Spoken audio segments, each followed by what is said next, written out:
Alright, next up, let's see. Thankfully, next, I already have the thing open. This should be, Oogi versus Diechon. I think this is the Diechon that's, let's see, is it Diechon that's coming to fucking YouTube? Or coming to... Fuck, what's the word? Evo? I keep getting it confused who's coming, which Mitsuru is coming. I apologize. Either way, high-level Mitsuru versus Yukiko. The Yukiko itself is Oogi. I thought there were quite a few different things in this match, so I'll be going through this. Once again, I'll be attempting really bad commentary, and then I'll be doing match analysis. Let's see. Double check the stream. Yeah. There's two DH... Okay, so he is going... I've been told there's two DHons over in Japan, though. Like, one's in Hokkaido and one's not. I don't know if both pick Mitsuru or not. Either way, this is probably the one that's coming to Evo. Here we go. Oh, whoops, let me adjust the volume. We're definitely going to be seeing a lot of whips coming out of the matchup, thanks to the fact that they can help catch Yukiko trying to jump around throughout her fans, and it can also trade with the fans, making them stop right where they are. Here, see Oogi going for a no-tech punish. No-teching can definitely make some of Yukiko's setups way less scary, but all it takes is a sweep into an EX Oogi or a quick 2C to pick you up off the ground and make you regret the decision. Definitely going to be seeing a lot of Mitsuru air turn JB. Almost every replay I've been seeing with Yukiko and Mitsuru playing, there's been a lot of just trying to get out of the corner, immediate air turn dash JB to try and reset the situation, and lots of Yukiko going for... what's the word? Going for 2A to low profile anything Mitsuru does to try and jump in on her, and then just either hit her with the 2A, DP, or whatever else.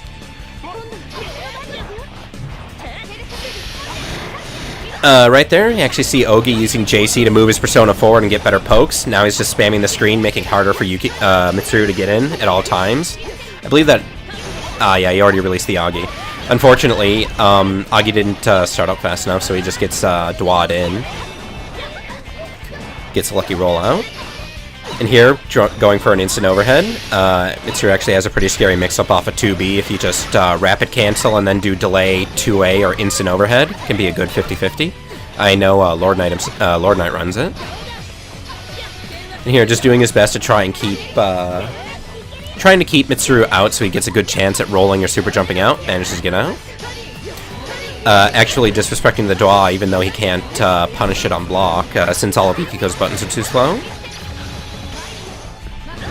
Juggle him right back into the corner, get some good pressure, unblock Oogi, doesn't try and dodge it with a roll, wake up super, or anything else.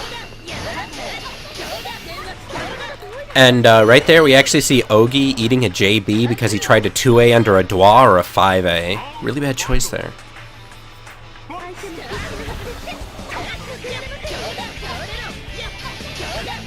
Right after that, he's definitely trying to respect a little bit more, but as you see, he panics one little bit there, does a 2A, gets fataled in the corner immediately, Diechon drops it.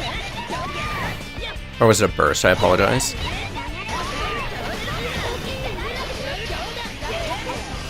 Ooh, can't actually block. There seems to be a weird property with OMCing in this game with certain moves and block stun, armor, different supers, where you can't actually block immediately after canceling. Either that or there's some weird input thing going on. Just trying to go for an instant overhead hop. I actually hadn't noticed that in the original replay.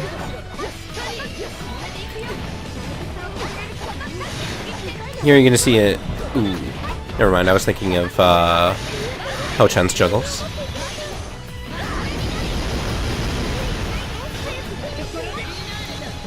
Yeah, so I picked this replay because Diechon goes for a fucking instant kill. There's a couple other different really good notes to go through in it. I don't know what the fuck. I don't know why the fuck. This is in tournament as well, so... I really... Oh, yeah, this is in tournament for the Arc Revo qualifier. I don't know what to say. What the fuck? Wait, I have an entire wall of P4A related, and then there's this? Fucking hate YouTube. Okay, let's see. And again, sorry on the commentary. I am a bit tired today, so I'm not really able to keep up with a lot of the different things I want to talk about. Alright then, first off, let's see. Ah, yes. Oh wait, did I put it too far?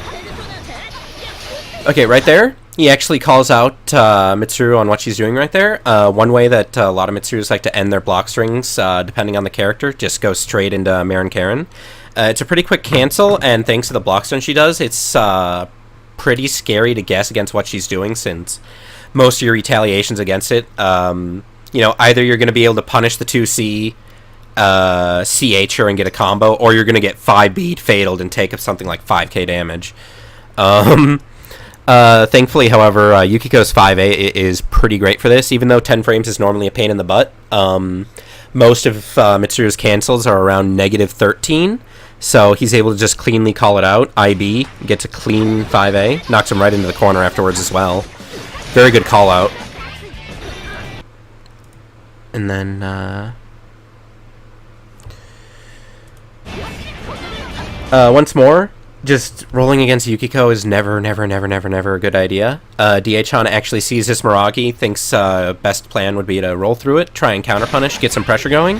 Unfortunate, especially after that Miragi, but the recovery, even though the startup on some of Yukiko's moves are pretty long, the recovery is usually pretty fantastic. Miragi is something like 30 frame startup, partially covered by the fact he blocked an Oogi on Wake Up, right there. So he just could not get in fast enough. I don't know if that outright punished the roll, but his best option would have just been DPing, honestly. Or not rolling at all. Let's see. Then immediately after this, you're going to be seeing Oogi just doing his damnedest to make sure Mitsuru stays in the corner. Sees her try and tech up, immediately jumps back herself, hits with a JA so she can just reset the pressure and start slowly pushing her back in. But unfortunately, as there is a gap in between Yukiko 5A and 5AA, you see DHon just IB that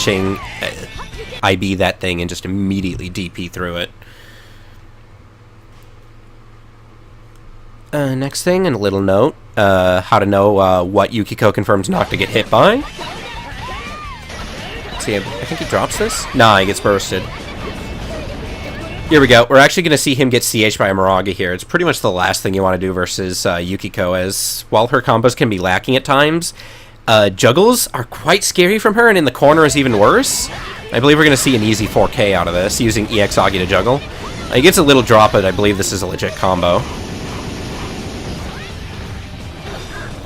That was 2715 in Awakening, so I think that's easily like 3.8k, which you're already taking all the other damage trying to just get through the fan obstacle course. It's definitely not something you want to get hit by. Here you're actually going to see something LK loves to employ as well. Wake Up Setsuna Super. Immediately OMC and just get the fuck out. He was doing that against Banana Ken at both UFGT and CEO quite a bit, though. He did drop some confirms. Whoops. Sorry, double-clicking. Drop some confirms he saw with it. Either way, very good get-out-of-jail-free card. Very quick startup, invuln. Let's see.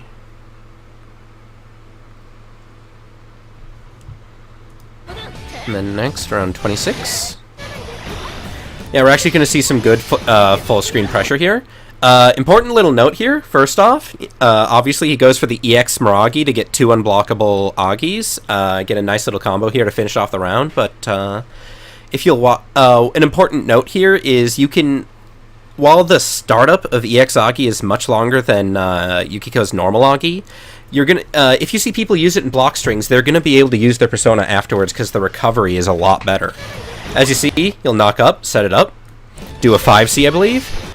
He's gonna go for the EX Oogi, and then because the recovery is short enough and the persona is still out here, he's gonna go for a 2C, and it's gonna be right in on him. I don't think there's much he could have done there that would have been a good idea. Let's see, did he have the meter? Oh, he could have tried for a counter assault as soon as the persona came in, but decided not to. By the way, it's very, very easy and possible to see Yukiko's going for, like, 5C, 2C, EX Oogi, 5C, 2C, EX Oogi, 5C, 2C. Obviously, that's a bad example of a good block string because there's no mix-up in it and whatnot, but that's possible thanks to the shorter recovery on it. She can use it whenever she wants to reset the recovery on her persona. Or reset the position, or to extend the position of her persona. Which is why it's pretty good to just stuff it on startup sometimes. Next up, let's see. As I had actually managed to mention during the commentary, beginning of next round. He's going to jump back, JC. And the JC manages to set out her persona. So it gets a nice 2C, 5C knockdown into Oogi. Always good to know that you anytime any character can extend the range of their persona by doing whiffing a move like that, very good to know. Definitely helps Yukiko just put those hitboxes on the screen and make it hard to get in.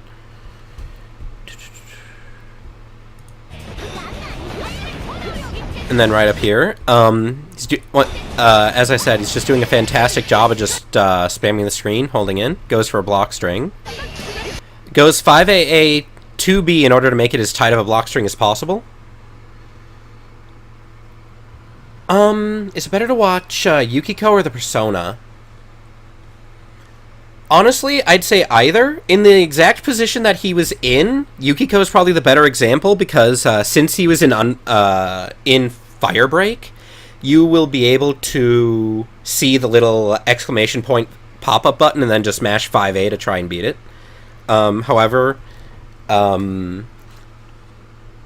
honestly, I'm not sure which one you should look at. I don't think this is an issue like Liz, where you need to watch Liz to get a faster reaction to her persona doing the command grab. Though, I haven't really thought about it. I'll be looking into that later. But, Yukiko going into 5AA, 2B to get as tight of a block string as possible. There's a gap between 5AA and 2B that DH-Hun could have DP'd. I believe there's a gap between the fan and 2C on instant block. Another fan into 5C, which on IB there should... Let's see. Oh, no. That's actually a true block string right there. I believe there might be a gap between 2C fan, but fan 2C, fan 5C, both true block strings even on instant block. Ends on Oogi, also a true block string.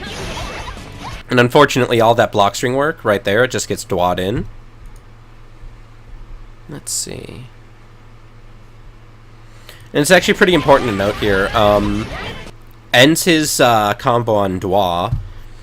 Dwa on hit, doesn't knock down. Leaves Mitsuru at plus, though, so it gives her quite a few different options on... quite a few different options to keep pressuring you. Sorry. I need to get a hard number. This will only take just a moment.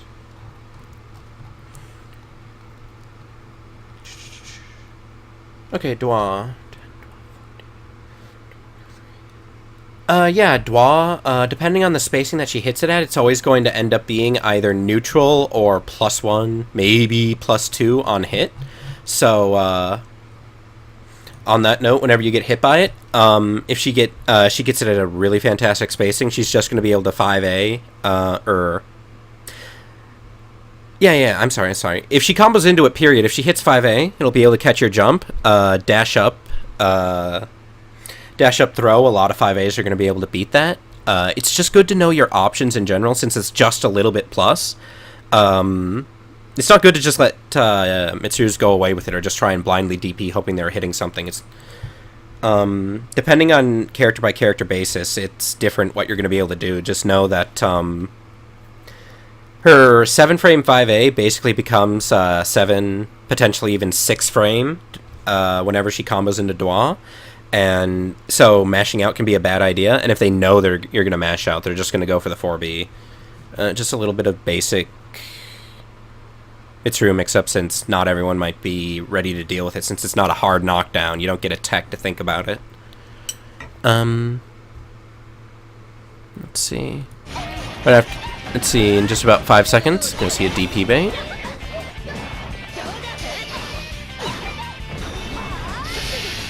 Yeah, right there. Unfortunately, Oogi gets boned for it. He goes in, hits a 5D, blocks, thinks he's going to bait a nice DP. Had the right idea, but immediately after he goes for 2A, thinking he might have to deal with a Dwa or a you know, he worried that it might be blah, blah, blah. You know, giving him the ability to low profile any Dwas, 5As. More importantly, just hit him out of the startup of any of those things at that point. Good pressure starter, but unfortunately just gets hit for it, not waiting long enough. It seems like Mitsuru DP is quite good against Yukiko. It does give her the moves her as forward as she needs to be to get through those block strings. And then, whoops, did I miss the first 2A decision? Yeah, there we go.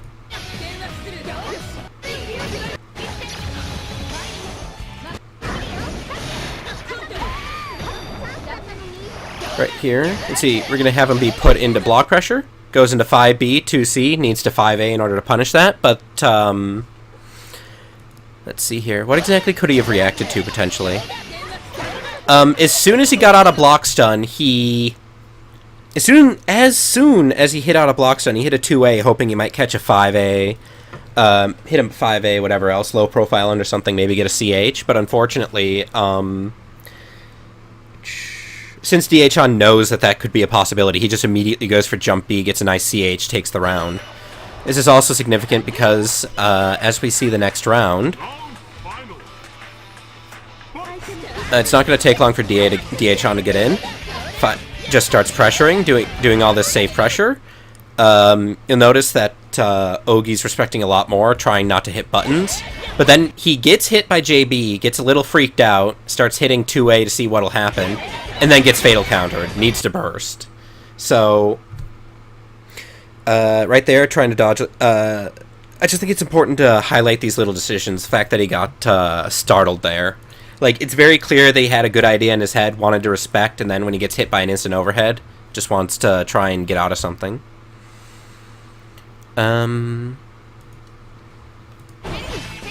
Let's see, right here, just a little note, be careful, don't get air thrown by Yukiko. Not only can she get massive damage off it, because it has, I believe, the best proration off a throw for any character, and with OMC or one more burst, she's going to be able to get one of those sick juggle combos off of it. Not as damaging as Mitsuru's, but she also gets to do a little set play off of this, immediately gets to set up a little JD, hard to disrespect. Although that time, he, let's see, was he in recovery? Oops. Air throw, JD.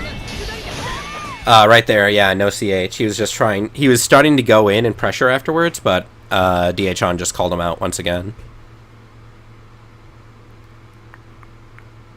I don't know if she'd actually be able to get the unblockable at that height, but... And then actually, right after this, an interesting note, she's going to be down to just one Persona card, and yet he's still just going in, throwing out the Persona, doing his best to try and get in the game. Unfortunately, I believe, right here at the end. Oh, yeah. You know, as you can tell, DHon just really wants to get this match over with. Still got a big life lead. And there you go, you actually see that 2A finally working out a little bit, and I believe it was in reaction to the throw as well. Yeah. Goes under the 5A, catches rolls quite well. And then the most the best decision making you're gonna see all year. I don't know. I don't fucking know, man. I have that listed in my notes very specifically. Yeah. Anyway, thankfully with the end of those two videos, I'm just gonna be